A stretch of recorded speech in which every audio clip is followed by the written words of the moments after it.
Hello everyone, welcome and welcome back to the channel. कैसे हैं आप सभी।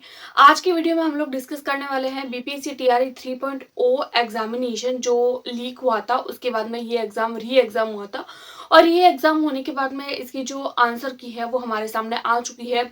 उसके बाद में आपत्ति लगाने के बाद में कुछ क्वेश्चंस के जो आंसर है उनको बदला गया है और हमारे पास में रिवाइज्ड आंसर की आ चुकी है पीआरटी यानी कि 1 to 5 की। और 1 to 5 के आंसर के आने के बाद में बहुत सारे क्वेश्चंस ऐसे हैं जिनके जो है वो उत्तर बदले गए हैं। बहुत सारे कैंडिडेट ऐसे हैं जिनके मार्क्स बढ़े भी हैं और कुछ कुछ कैंडिडेट्स ऐसे हैं जिनके मार्क्स घटे भी हैं। तो फिर आपत्ति लगाने के बाद में जो भी कैंडिडेट के माइंड में ये क्वेश्चन है कि इसकी जो आप लोगों के जो कट ऑफ है वो कितनी जाने वाली है।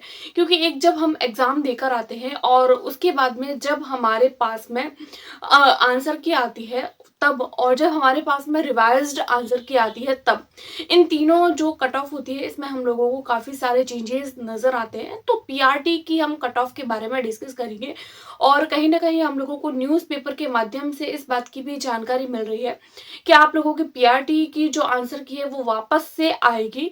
क्योंकि हम लोगों को पता है कि आप लोगों के जो पीआरटी की जो आंसर की आई थी उसमें 5 क्वेश्चंस ऐसे हैं जिनके उत्तर को जो है वो बदला गया है। तो 5 क्वेश्चंस के उत्तरों को बदलने पर कुछ कैंडिडेट्स के मार्क्स घटे भी होंगे और कुछ के बढ़े भी होंगे। ठीक है, जिसमें से 2 तो आप लोगों के जो थे वो लैंग्वेज वाले क्वेश्चंस थे और 3 जो थे वो आप लोगों के मेन जो जीके जीएस वाला पोर्शन था उसके आंसर जो है वो टोटल मिलाकर जो है वो 5 आंसर जो है वो बदले गए। 5 आंसर्स को बदलने के बाद में कैंडिडेट के माइंड में अगेन से वही क्वेश्चन की आंसर की आ गई है। तो फिर एक बार फिर से जो है वो कैंडिडेट का मानना है कि एक बार फिर से जो है वो आंसर की को दिया जाए। क्योंकि बहुत सारे कैंडिडेट्स को ऐसे लगता है कि अभी भी जो है वो आंसर की में कुछ ना कुछ गड़बड़ियां हैं। यहाँ पर मैं बार बार न्यूज़पेपर की कटिंग भी लगा रही हूँ। टोटल 3 पेपर लगाऊंगी, इस तीनों के माध्यम से आप लोगों को इस बात की जानकारी हो जाएगी कि आप लोगों के आंसर्स में कितनी गड़बड़ी पाई गई है। क्योंकि कैंडिडेट आप लोगों ने देखा होगा कि जो है वो कुछ कैंडिडेट्स का ऐसा मानना है कि 1 to 5 के पेपर में आप लोगों के वायुमंडल में से एक क्वेश्चन था जिसका आंसर आयोग द्वारा अलग दिया गया है। बट अगर हम 11th क्लास की एनसीईआरटी को देखें तो उसमें कुछ आंसर अलग है और आंसर जो होते हैं वो वैलिड होते हैं एनसीईआरटी के या फिर बिहार की जो बुक्स होती है उनके आंसर्स को ही वैलिड माना जाता है। तो फिर इस बेसिस पर ऐसा ही लग रहा है कि एक बार फिर से कैंडिडेट का ऐसा मानना है कि एक बार फिर से जो है वो आंसर की को बदला जाए, एक बार फिर से जो है वो रीचेक किया जाए आंसर की को और फिर से एक बार आंसर की दी जाए। अब फिर से आंसर की दी जाएगी तो और कट ऑफ में चेंजेस आएंगे। तो फाइनल जो है वो कट ऑफ के बारे में हम लोग डिस्कस करेंगे। कट ऑफ को देखने से पहले आप लोगों को मैं ये बता दूं कि आप लोगों के इसका रिजल्ट कब तक आएगा। क्योंकि अभी तक तो आप लोगों के आंसर की का ही जो है वो पूरा शेड्यूल चल रहा है। पहले आप लोगों के 1 to 5 की आंसर की आई, देन आप लोगों के 6 to 8 की, फिर 9th 10th के, 11th 12th की, अलग अलग सब्जेक्ट्स के आंसर की आप लोगों को देखने को मिल रही है। अब देखते हैं इसकी रिवाइज्ड आंसर की, अगेन से रिवाइज आंसर की आप लोगों के 1 to 5 की आएगी या नहीं आएगी। बट कुछ कैंडिडेट का मानना है कि फिर से जो है वो एनसीईआरटी को चेकआउट करने के बाद में फिर से जो है वो दी जाए आंसर की। तो हो सकता है रिवाइज्ड आंसर की वापस से आप लोगों को देखने को मिले और हो सकता है ना भी देखने को मिले। क्योंकि जो विद्यार्थी है उनके द्वारा इस आवाज को उठाया गया है कि अगेन से जो है वो आंसर की दी जानी चाहिए।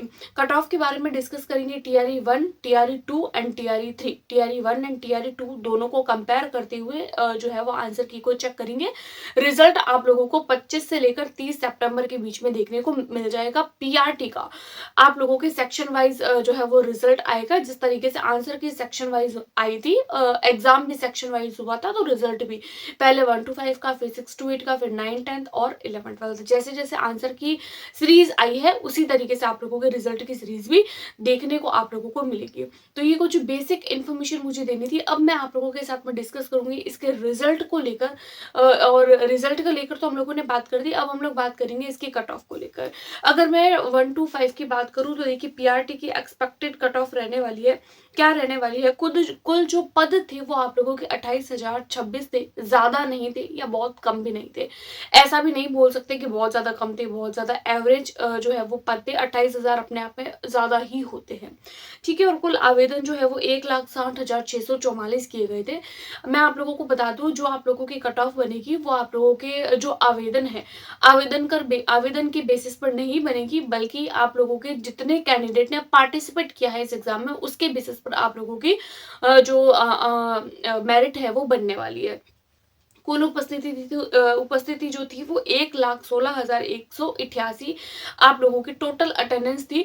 तो आप लोगों के 28,000 पद है और 1,16,000 कैंडिडेट पार्टिसिपेट हुए हैं, तो टोटल जो है वो 5 से 6 लोगों के बीच में कंपटीशन है।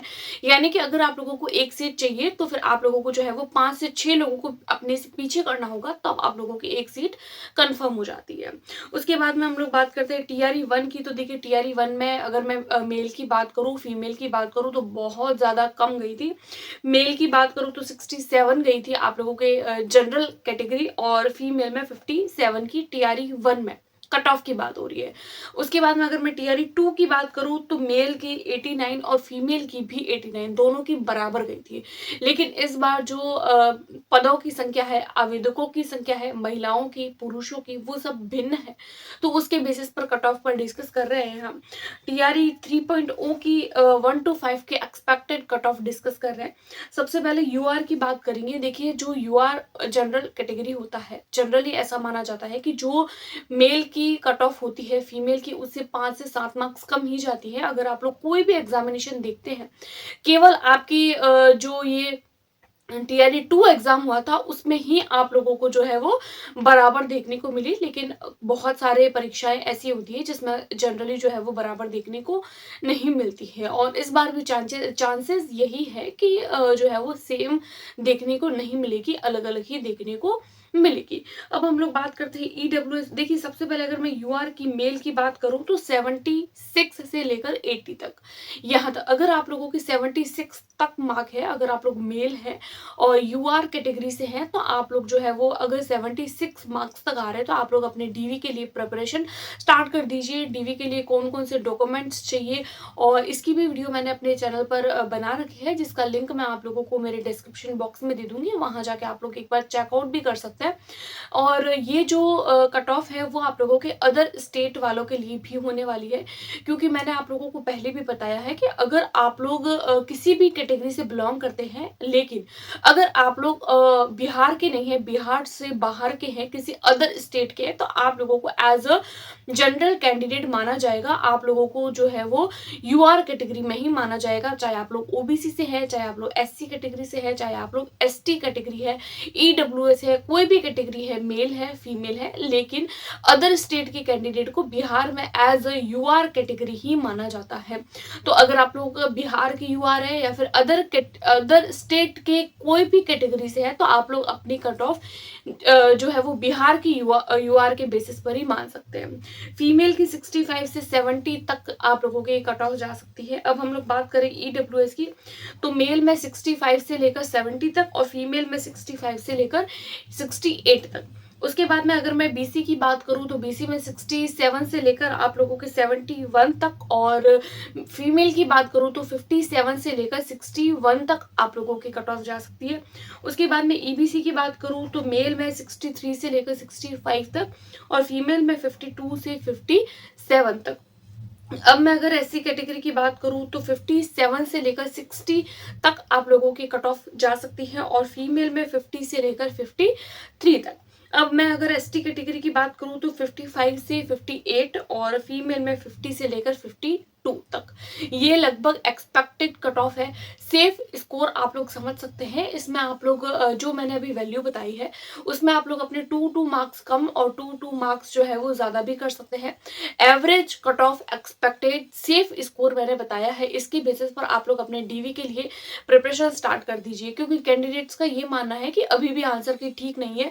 तो होप सो आंसर की अगर अगेन से आती है तो आप लोगों को और जो है वो अपने उत्तरों में बदलाव बदलाव देखने को मिलेगा। साथ ही साथ आप लोगों को जो है वो अपने कट ऑफ में भी चेंजेस देखने को मिलेगा, मेरिट में फिर से बदलाव होगा। तो बहुत सारे चेंजेस आप लोगों को रिजल्ट से पहले देखने को मिलेंगे। लेकिन एक होप कि हमारे जो है वो सिलेक्शन होगा, बस इसी उम्मीद के साथ में जो है वो हम लोग अपने माइंड को पॉजिटिव बनाए रखें। तो आज की वीडियो में इतना ही। आप लोगों की कोई भी क्वेरी है, कोई भी क्वेश्चन है, तो आप लोग मुझे कमेंट कर सकते हैं, मुझे मेल कर सकते हैं। और अगर आप लोगों को कोई भी एग्जाम के लिए अगर आप लोग प्रिपेयर कर रहे हैं, स्पेशली टीचिंग एग्जाम के लिए, तो आप लोग मेरा टेलीग्राम ग्रुप ज्वाइन कर सकते हैं, जहाँ से मैं आप लोगों के साथ में जो है वो CDP के प्रीवियस ईयर क्वेश्चन की PDF भी डाल रही हूँ। और भी कोई इन्फॉर्मेशन होती है और क्विजेस वगैरह भी, वो भी हम हमारे चैनल पर डालते हैं। इन्फॉर्मेशन आप लोगों को ऑथेंटिक ही मिलती है हमारे चैनल द्वारा। तो चैनल पर पहली बार आए हैं तो प्लीज वीडियो को लाइक करके चैनल को सब्सक्राइब कर दीजिए, ताकि इसी तरीके की इन्फॉर्मेशन जो ऑथेंटिक होती है वो आप लोगों को मिलती रहे। और आज के वीडियो में इतना ही। मिलते हैं नेक्स्ट वीडियो में, तब तक के लिए टेक केयर, गुड बाय।